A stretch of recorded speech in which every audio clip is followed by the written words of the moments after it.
Boa tarde. O nosso grupo ele vai apresentar um relato de caso. Lúpus eritematoso neonatal, relato de um caso com achados cutâneos, hematológicos e hepatobiliares.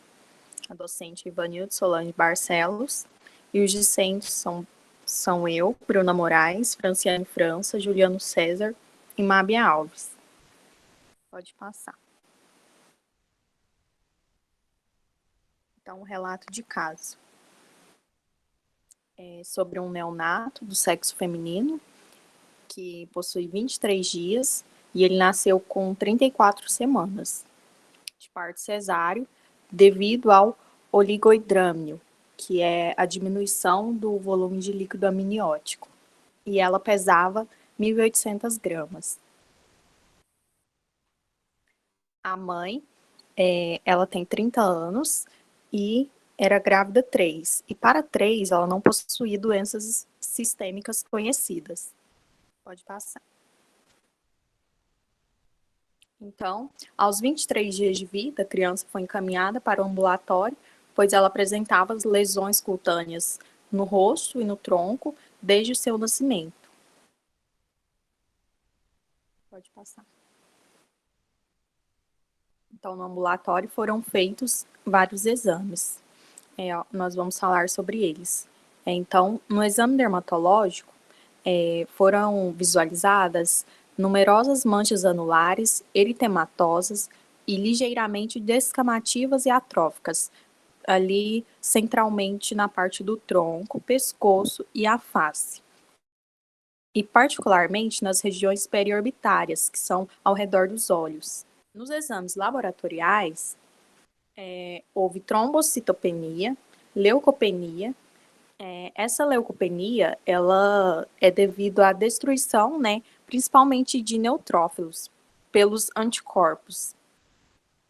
Isso. E teve também hiperbilirrubinemia direta, essa hiperbilirrubinemia. E os níveis de aspartato e aminotransferases levemente elevados é indicativo, né, de um acometimento hepatobiliar.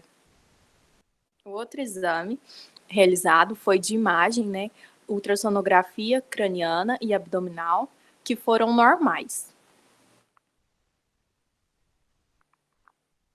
Então, realizou-se biópsia de pele e neste apresentou o diagnóstico presuntivo de lúpus neonatal. No exame histopatológico, havia presença de alguns corpos coloides sobre a epiderme em algumas áreas focais, indicando uma leve mudança da interface. E também um acúmulo proeminente de muco polissacarídeo dentro da derme, que são uns proteoglicanos ali dentro da derme que estavam em acúmulo. Outros exames laboratoriais, então, do anticorpo anti-ROSSA foi positivo na paciente, né, na criança, e o anti-ROSSA. Esse anti-ROSSA, ele é um marcador de síndrome do lúpus neonatal. E ele é caracterizado por essas manifestações cutâneas, hematológicas e hepáticas. Na mãe, então, foram testados, né, os anticorpos anti-LA, SSB, e o anticorpo antinuclear, FAN, que de baixo título de 1 para 100 foram positivos, né? Esse anticorpo anti-LA SSB, ele é mais presente na síndrome de Sjögren e menos presente no lúpus eritematoso.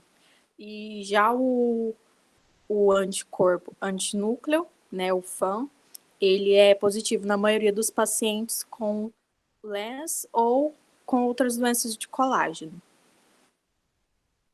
Pode passar. Nos exames cardiológicos foi feito a eletrocardiografia e a ecocardiografia e não foi evidenciada nenhuma anormalidade no sistema de condução ou alguma cardiomiopatia.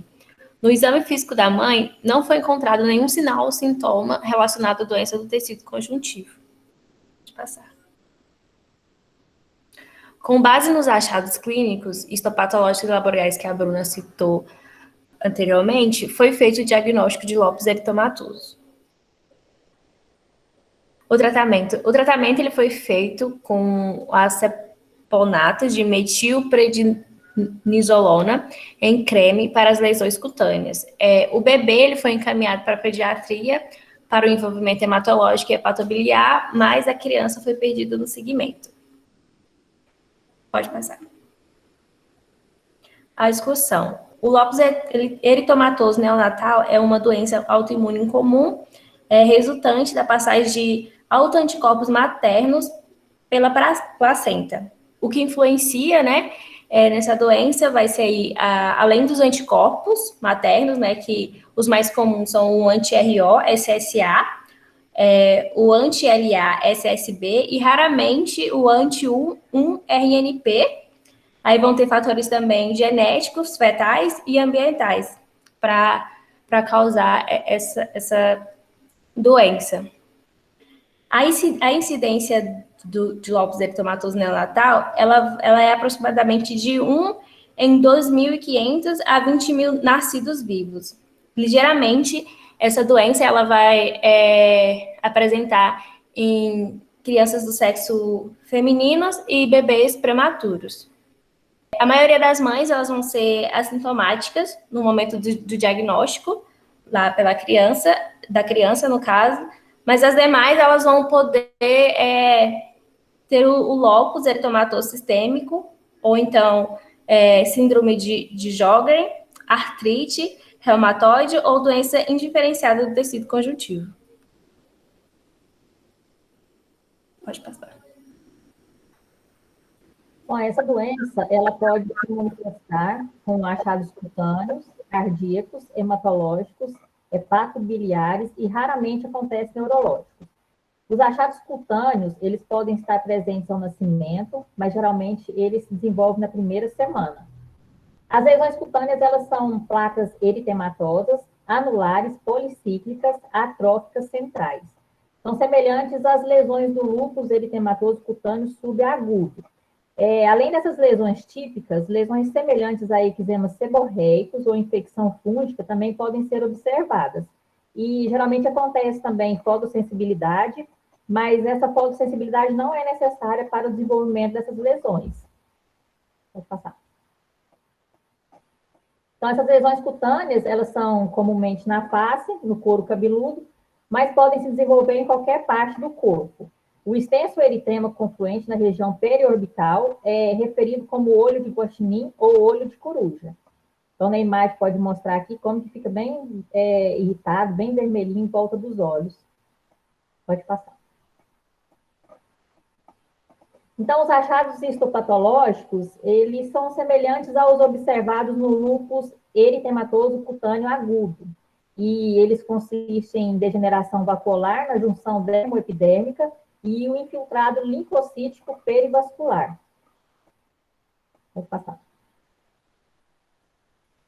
E tem o diagnóstico diferencial também, que tem dermatite seborreica, psoríase, dermatite atópica, sífilis congênita, eritema anular da infância, eritema anular centrífugo.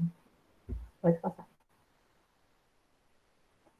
Então, a doença cardíaca, ela geralmente se manifesta com bloqueio cardíaco congênito e cardiomiopatia. Esse bloqueio ele geralmente ocorre no útero e pode ser detectado pela primeira vez no segundo trimestre. Ele está associado a morbidade e mortalidade significativa. O envolvimento hepatobiliar pode acontecer, como a Bruna disse, né, hiperbilirrubinemia direta, os níveis elevados de transaminase, hepatite colestática e insuficiência hepática fulminante. E nas anormalidades hematológicas acontece a trombocitopenia, leucopenia e anemia hemolítica. E o diagnóstico, ele é baseado na presença de características clínicas típicas e nos autoanticorpos no soro materno e infantil. Bom, considerando o que foi dito até agora, nós podemos observar que é necessário que os bebês com lúpus eritematoso neonatal sejam acompanhados, né, para o desenvolvimento subsequente de doenças autoimunes. Pode-se considerar também que mães inicialmente assintomáticas podem desenvolver doenças do tecido conjuntivo com o tempo. Nisso, né, uma mãe de criança afetada tem 25% de chance de ter outros bebês afetados. Logo, o monitoramento da frequência cardíaca fetal é importante para a detecção precoce de bloqueio cardíaco congênito. Bom, quanto ao tratamento, nós vamos ter tratamento para lesões cutâneas e anormalidades hepatobiliar e hematológica. Bom, para lesão cutânea, o tratamento geralmente utilizado é fotoproteção, que seria, né, reduzir a exposição ao sol, e uso de corticosteroides tópicos de baixa potência. Já para tratamento de anormalidade hepatobiliar e hematológica, utiliza-se corticosteroides sistêmicos e imunoglobulina intravenosa. Vale ressaltar também que, em caso de bloqueio cardíaco congênito, o tratamento é feito pela implantação de marca-passo. Bom, as manifestações cutâneas e também outras manifestações não cardíacas são transitórias, ou seja, elas geralmente desaparecem dentro de 6 a 8 meses após o nascimento. Isso porque aqueles autoanticorpos maternos são eliminados da circulação do bebê. E às vezes as lesões cutâneas podem deixar despigmentação residual, telangiectasia, que seria aqueles vasinhos dilatados na pele, e também cicatrizes atróficas, raramente, né? Bom, portanto, pode-se concluir que o diagnóstico de lúpus eritematoso neonatal necessita de alto nível de suspeita clínica e deve ser lembrado em lactentes com bloqueio cardíaco congênito e lesões cutâneas típicas. É necessário também o monitoramento de longo prazo desses bebês e de suas mães para possível detecção de doenças autoimunes. Essas são as referências do artigo. Obrigado.